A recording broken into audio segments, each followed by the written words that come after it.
গতকাল 25শে মে দৈনিক কালবেলা পত্রিকায় একটা রিপোর্ট দেখলাম। সামরিক ঘাঁটি তৈরি করতে চায় চীন। বাংলাদেশে সামরিক ঘাঁটি তৈরি করতে চায় চীন, দাবি মার্কিন যুক্তরাষ্ট্রের। আবার বিভিন্ন মহলে আলোচনা হয়, দেশে বিদেশে আলোচনা হয়।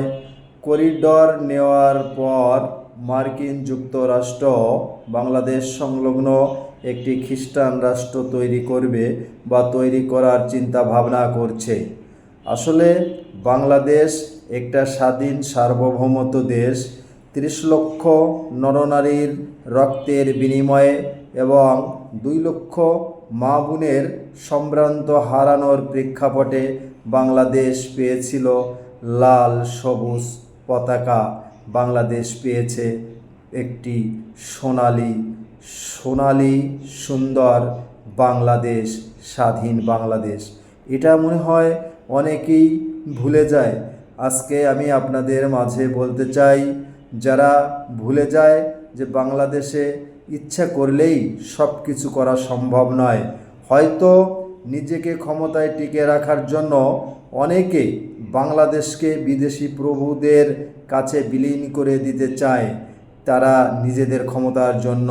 কিন্তু সকলের মনে রাখতে হবে, বাংলাদেশে 18 কোটি জনগণ, এদেশের জনগণ এদেশের সার্বভৌমত্ব রক্ষা করার জন্য, এদেশের মানুষের জন্য, এদেশের স্বাধীনতার জন্য যেমন 1971 সালে জীবন দিয়েছিল, প্রয়োজনে আবারও জীবন বিসর্জন দিতে প্রস্তুত।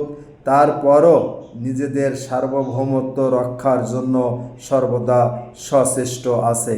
অতএব আপনারা যারা যখন মনে করবেন বাংলাদেশে আমরা এইটা নিয়ে লাভবান হব, আবার আমরা এইভাবে কিছু করলে লাভবান হব, এটা কিন্তু আপনাদের ভাবা ঠিক হবে না।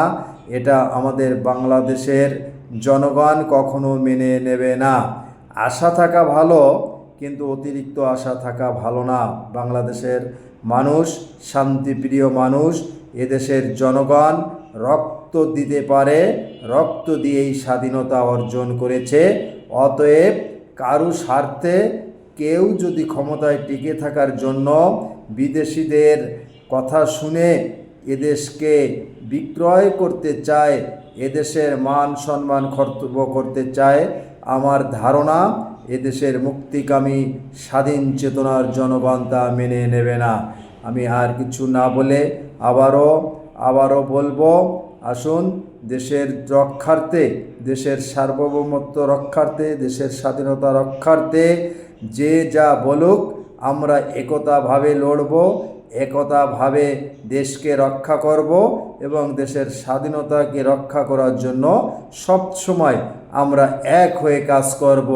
যে যা চাবে তাকে আমরা বাংলাদেশ দিয়ে দেব, বাংলাদেশের পক্ষ থেকে দিয়ে দেব। এটা যারা আশা করে তাদের আশা করা ভুল।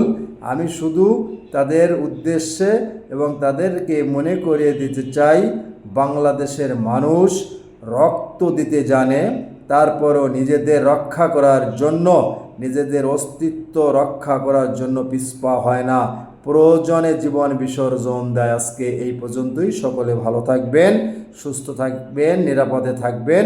শুভকামনা। নমস্কার।